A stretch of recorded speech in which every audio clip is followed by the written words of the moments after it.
I caught my wife cheating on me when I surprised her with a date night, and now I can't stop watching the video I took of her with another man. A couple of weeks ago, I decided to surprise my wife with a kid-free night out. My parents live about an hour and a half away, so I arranged for the kids to stay with them for the weekend. Usually, when I visit my parents, I stay until the evening, leaving around dinner time. But this time, I dropped the kids off and headed straight back home to surprise my wife. I made reservations at a nice restaurant and planned to have drinks at a few places beforehand. I left at 8:30 and was back in our housing plan before 12:30. As I pulled onto my street, I saw a truck parked in front of my house. I did not recognize it. I assumed it was someone seeing the neighbors though, because it's not that unusual for someone to park in front of our house. I parked a few houses away thinking I would sneak into the house and surprise my wife instead of pulling in the driveway and going in the garage.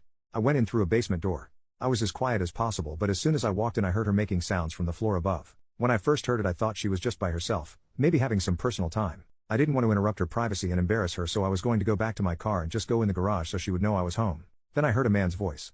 I immediately felt sick.